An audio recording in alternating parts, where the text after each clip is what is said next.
Hello students, welcome back to my channel. आज हम हमारी जो बायोलॉजी का चैप्टर चल रहा है sexual reproduction and flowering plants, उसका पार्ट 4 करेंगे।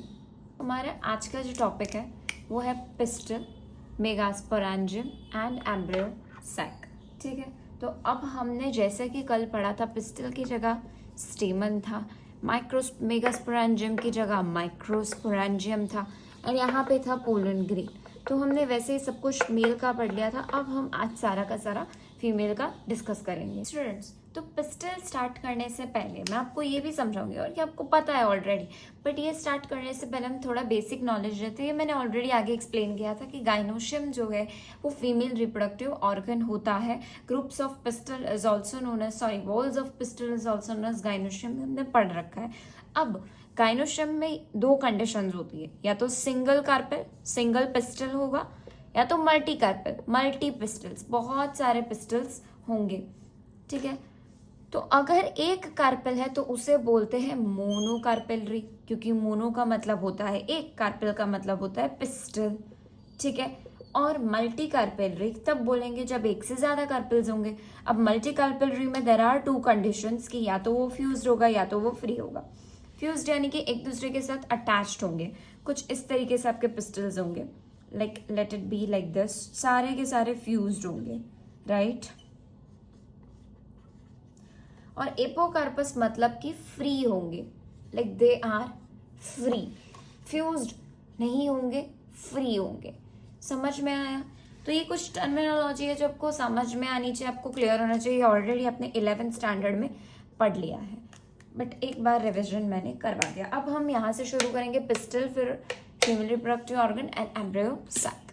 सो अभी हम पिस्टल डिस्कस कर रहे हैं। जो फर्स्ट था पिस्टल, बेटा 3 पार्ट्स में डिवाइडेड है, स्टिग्मा, स्टाइल, ओवरी। कब से हम यही चीज पढ़ रहे हैं, स्टिग्मा, स्टाइल एंड ओवरी। अब स्टिग्मा क्या करता है, it serves as landing platform for the pollen grain. Pollen grain आता है तो ये जो ये पोर्शन है दैट इज स्टिग्मा, उसके ऊपर आके गिरता है, राइट, फॉर जर्मिनेशन। फिर आता है style. Style is the long and slender part, जहां से वो अंदर ट्रैवल करके कहाँ पहुंचता है, ओवरी के पास पहुंचता है।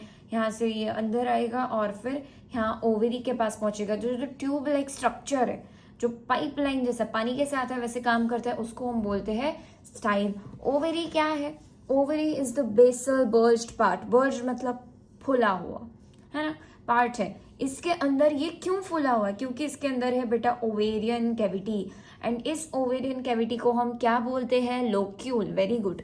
एंड इस लोक्यूल के अंदर होता है प्लेसेंटा। प्लेसेंटा, ठीक है। अब ये जो प्लेसेंटा है वो ओवेरियन कैविटी के अंदर यानी कि लोक्यूल्स के अंदर है। अब यही प्लेसेंटा जो है वो मेगास्पोरेंजियम को अराइज करते हैं। फ्रॉम प्लेसेंटा मेगास्पोरेंजियम अराइसिस, मतलब यही से ओव्यूल्स। मेगास्पोरेंजियम का दूसरा नाम क्या है, ओव्यूल्स। तो जो ओव्यूल्स है वो क्या करते हैं, अराइज करते हैं, प्लेसेंटा के अंदर ही बनते हैं। इतना समझ में आया? अब मैं आपको थोड़ा सा ओवरी के बारे में और पढ़ाती हूँ तो तुम्हें डीप में समझ में आएगा।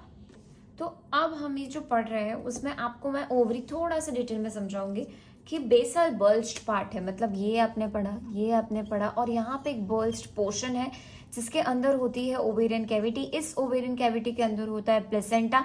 प्लेसेंटा बेटा किसको राइज करता है, मेगास्पोरेंजियम। मैं कोई भी चीज ब्रैकेट में लिख रही हूँ उसका मतलब है उसका दूसरा नाम है ये। तो ओवेरियन कैविटी को तुम लॉक्यूल भी बोल सकते हो, एंड मेगास्पोरेंजियम का दूसरा नाम ओव्यूल है। ठीक है, तो आपको इतना समझ में आया?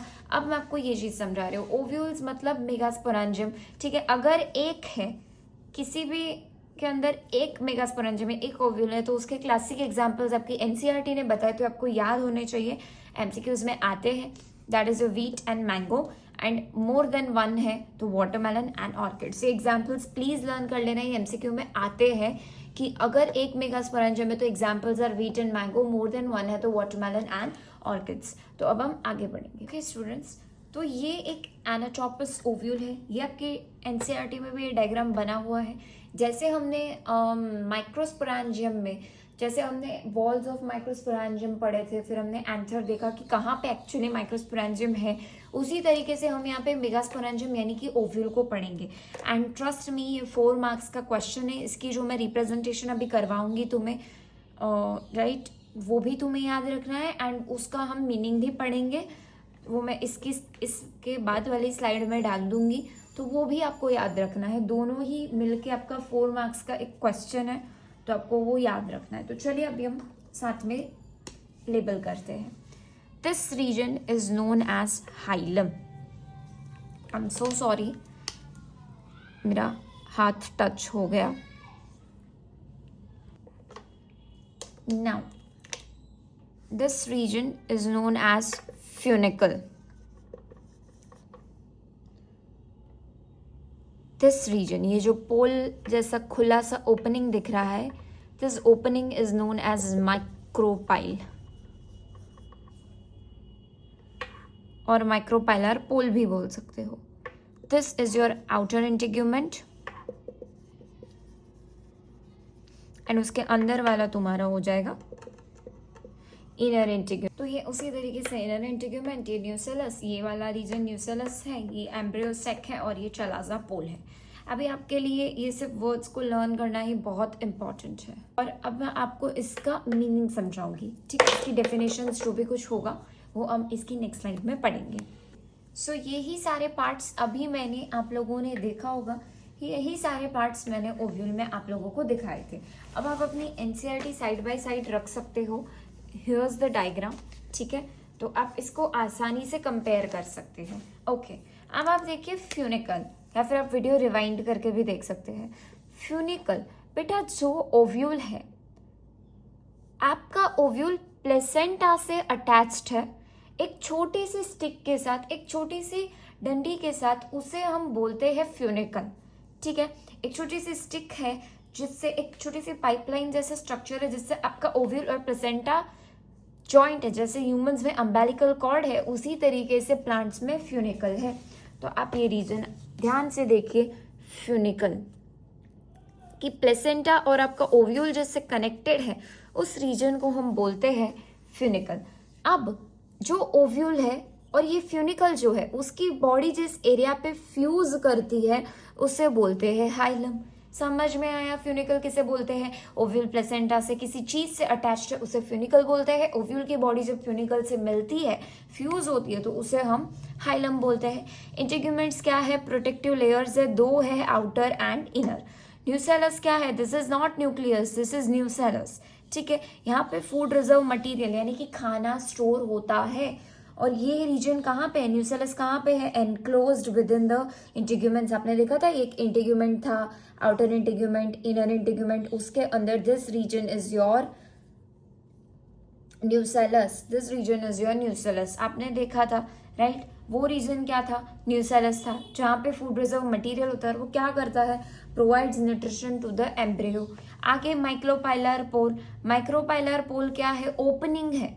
ओव्यूल में आप ध्यान से देखिए, कहीं पर भी ओपनिंग नहीं है, ये पोल क्लोज्ड है, but this pole is open. तो जो पोल ओपन है उसी को हम माइक्रोपाइलर या माइक्रोपाइलर पोल बोलते हैं। जहां से क्या एंटर करता है? आगे जाके पोलन ट्यूब एंटर करेगी, ठीक है, आगे जाके पोलन ट्यूब एंटर करेगी। एंड चलाजा पोल भी होता है which is opposite to the micropylar pole, जो कि क्लोज होता है, वहां से कुछ भी एंटर नहीं कर सकता है। Embryo sac, it is form from a megaspore. And हर एक ओव्यूल में एक ही एम्ब्रियो सेक होता है। सो अब हम आगे बढ़ते हैं। तो मैंने आपको अभी मेगास्पोरेंजियम पढ़ाया, बेटा उसे प्लीज अच्छे से पढ़ना, क्योंकि वो कभी कभार एग्जाम्स में आ जाता है इन 4 मार्कर्स। अभी हम पढ़ते हैं megasporogenesis, the process of formation of megaspores from megaspore mother cell called megasporogenesis. Megaspores का बनना किससे? मेगास्पोर मदर सेल से। आप याद रखना, आप माइक्रोस्पोर्स नहीं लिख के आ सकते हैं, वरना आपका आंसर वहीं पे गलत हो जाएगा, आपका डेफिनेशन गलत हो जाएगा। एंड हम माइक्रोस्पोर मदर सेल को पोलन मदर सेल बोल सकते हैं, बट इसको नहीं बोल सकते। इसका सिर्फ एक ही नाम है, मेगास्पोर मदर सेल, ठीक है। ये लार्ज है, ये एमएमसी सेल जो है वो कैसा होता है? लार्ज सेल होता है। बहुत सारा साइटोप्लाज्म होता है एंड एक प्रोमिनेंट यानी कि ठीक ठाक न्यूक्लियस भी होता है। एमएमसी अंडरगोज मियोटिक डिवीजन, ठीक है, अच्छा खासा न्यूक्लियस भी होता है, लार्ज सेल है और साइटोप्लाज्म भी ज़्यादा है और इसमें मियोसिस होता है। अब आप मुझे बताओगे कि माइक्रोस्पोरोजेनेसिस में कौन से डिवीजन होती थी, ठीक है, इसमें मियोटिक डिवीजन होती है और meiosis results into the production of 4 megaspores. अब 4 मेगास्पोर्स बनते हैं। अब हम आगे देखेंगे, अब जो एक्चुअल पोर्शन है इस टॉपिक का वो शुरू हो रहा है, उसमें आपको बहुत ध्यान देना है। तो अब हम यहाँ से नेक्स्ट पार्ट में कंटिन्यू करेंगे। यहाँ तक आप सब कुछ पढ़ लेना और फिर नेक्स्ट पार्ट को एंजॉय कीजिएगा। Thank you so much. Please do like, share and subscribe, and if you have any doubts do let me know in the comments.